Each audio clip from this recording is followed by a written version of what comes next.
Hello students, in previous video we had 11 questions from assignment 7.3. Today we will see 12th and 13th. Question 12 is obtain expression for power in case of series LCR AC circuit. Next one, write the expression for power in case of series LCR AC circuit and discuss special cases. So just one topic in this video, power in series LCR AC circuit. We know that power can be given as P is equal to V into I. Okay, power is work done per unit time or rate of doing work, and in case of electrical circuit, power can be given as voltage into current. But for AC circuit, V is Vm cos omega t. We have current and voltage as sinusoidal function, and I is Im cos omega t minus delta. What is this delta? So in AC circuit we have impedance which can be given as R plus J omega L minus 1 by omega C, and if you present it on complex plane, uh, it can be presented as, suppose if you have horizontal axis representing real value and vertical axis taking care of imaginary values, then we can plot R here and we can take XL minus XC on vertical axis, and then we can say that this is Z.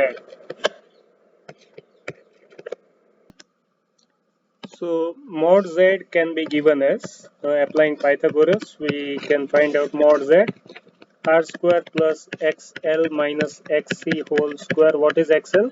Inductive reactance omega L, XA is 1 by omega C, capacitive reactance.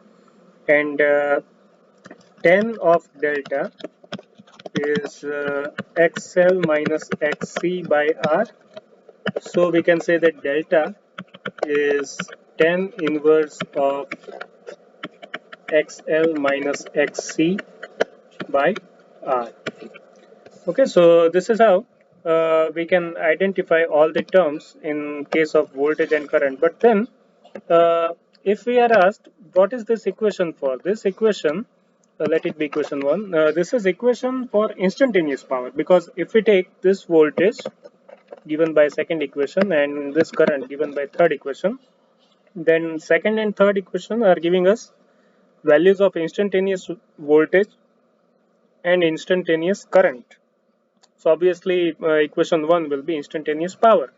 So how do we get power delivered in one cycle by the source?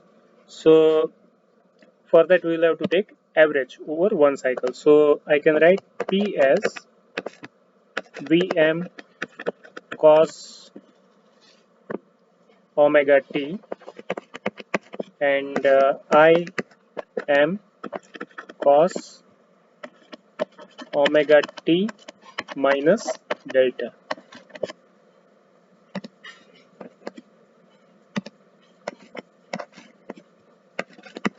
So it is Vm I am cos omega t and cos omega t minus delta. Still, what we are talking about is power at time t. It is instantaneous power. Let it be equation 4. This is not what we are looking for. We want to find out how much is the power delivered during one cycle. So for that, again we have to take average. So average power, if we want to find out, let me label it as P. It has to be integration P at time t over time, and hence we'll divide it with total time. So it is 1 by t integration of power at time t, and we'll integrate it from 0 to t because we want to find out power delivered during one cycle.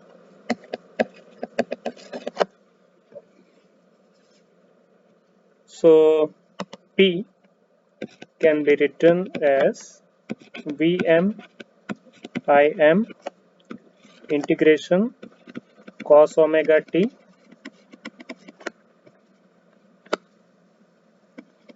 cos omega t minus delta dt limit 0 to t.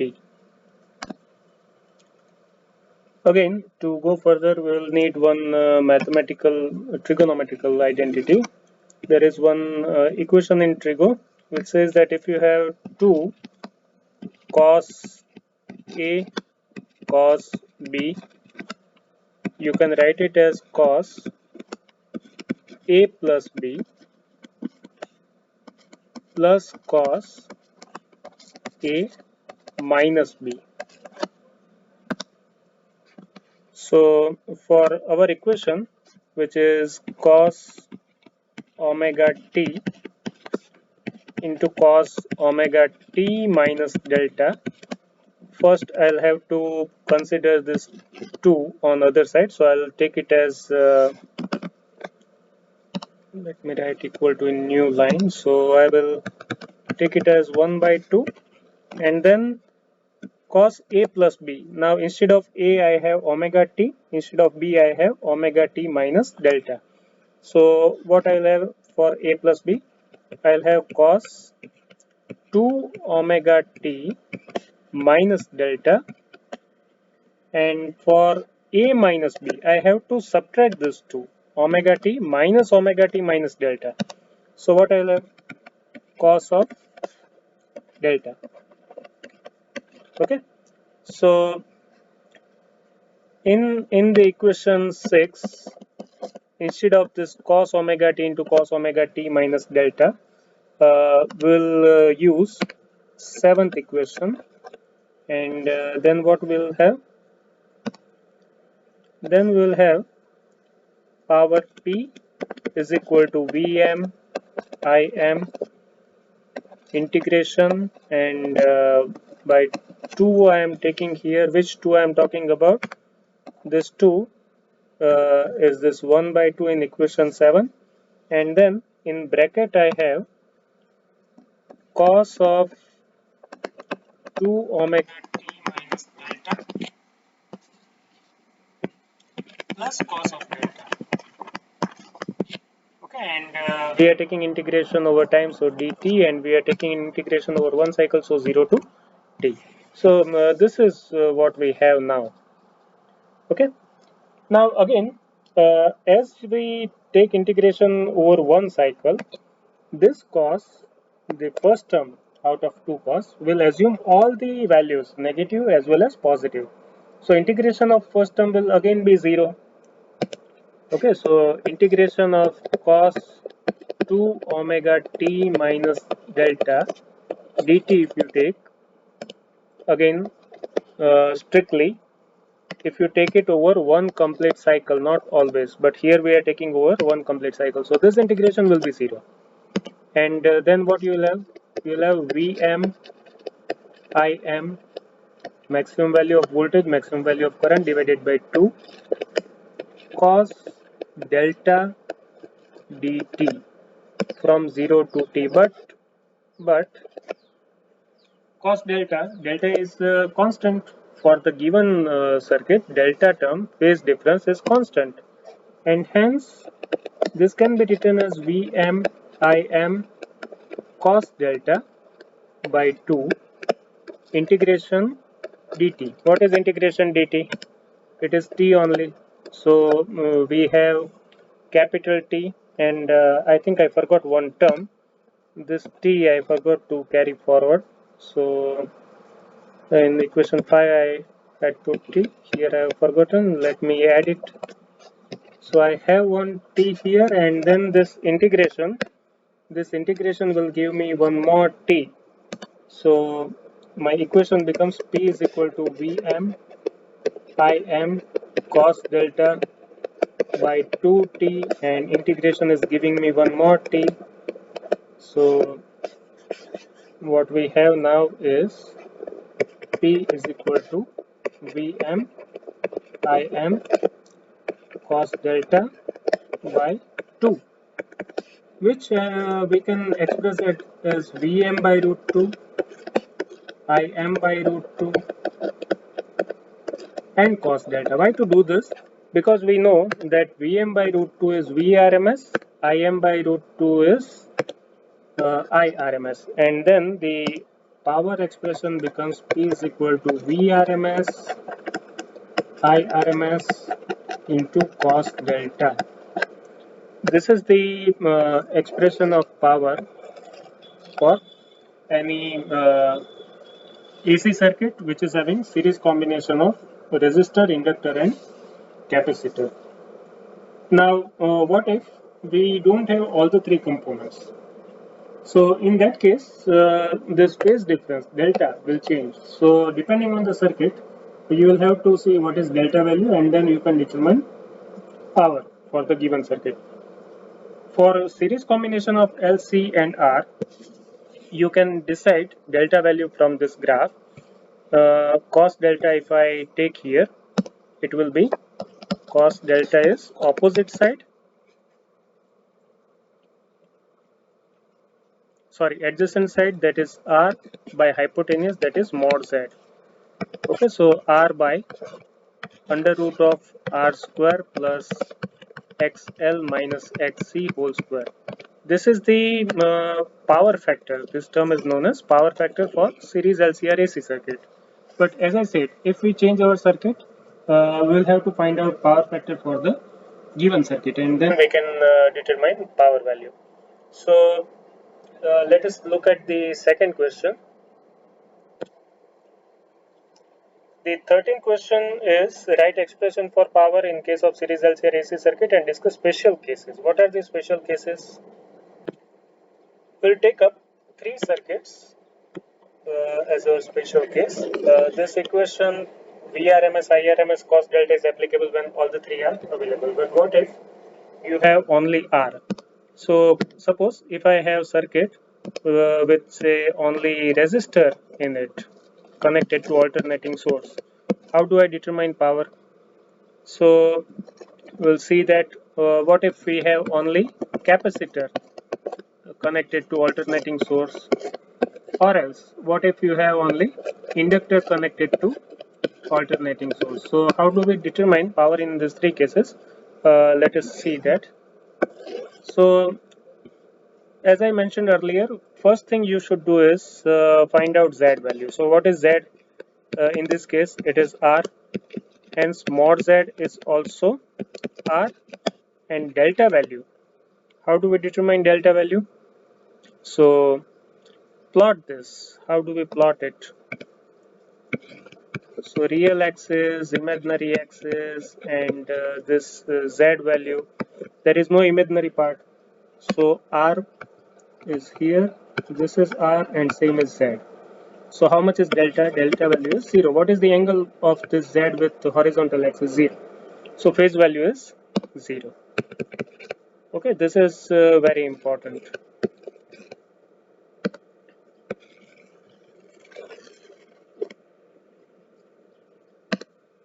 Once you have mod Z and delta, what you can do is find out power factor. What is power factor? So we know that power factor cos delta is R by mod Z. So it is R by R only, that is 1. Power factor is 1. And if I substitute in the equation of power, which is Vrms Irms cos delta, what do I have? Power factor is 1. So P is Vrms into Irms. This is the power in case of AC circuit which is having only resistor. What if I have only inductor? Okay, for only inductive circuit, Z is j omega L, and then mod Z is omega L. How do we plot it? So again, if you take a complex plane, real axis, imaginary axis, and then if you plot this Z, you will see that imaginary j omega L has to be put here. No real part, so this is Z only. And how much is delta? So delta is 90 degree. This is the angle of Z with respect to horizontal axis. So how much is the delta? 90 degree. So let us determine power factor. How much is the power factor? So cos delta is now cos 90. Cos 90 means 0. So power VRMS IRMS cos 90 means power is 0. So if you have only capacitive circuit, power will be 0.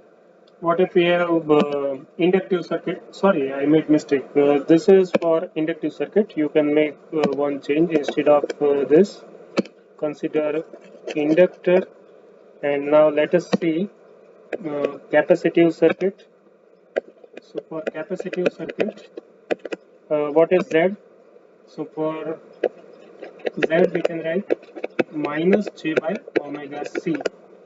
So mod Z is 1 by omega C, and if you plot it on the complex plane, the real part, imaginary part, and then we can see that this Z can be represented here. This is negative imaginary axis, so 1 by omega C, and same is mod Z. How much is delta? This is delta, which is minus 90 degree. But as far as cos of delta is concerned, minus 90 and plus 90 both will give you 0. So delta is minus 90 degree. How much is the power factor? Power factor cos delta is now cos of minus 90, makes no difference. It is again 0 only. So if I write P is equal to VRMS IRMS cos of minus 90, again it will be 0 only. So power is 0. Now what is happening? See, if you take a resistive circuit, you get power V into I only. But for inductive circuit and capacitive circuit, power consumption is 0. Why? Because inductor and capacitor, they don't waste energy.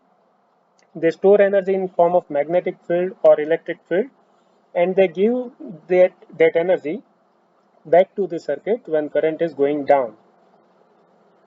So current in inductive or capacitive circuit is called wattless current. What do you mean by wattless current? Wattless current means the current which is not consuming any power.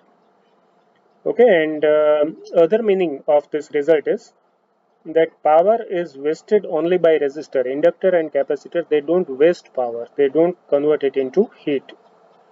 So that is what this results indicate. Now what if we take a series combination of L and C? So if you take one more circuit, let us consider series combination of L and C. What should be the condition here? So in this case, Z is J omega L minus 1 by omega C. There is no real part. Real part is resistor, which is not present here. So again, mod Z will be omega L minus 1 by omega C, and it has to be plus or minus 90. When plus 90? So delta is plus 90 if I consider omega L greater than 1 by omega C. Delta is minus 90 if I consider omega L less than 1 by omega C. But in either case, cos delta will be 0. And if cos delta is 0, power will again be 0. It means that even if you have L and C both, power will be 0 only. So that is all about power and power factor and special cases for L, C and R connected with alternating source. Thank you.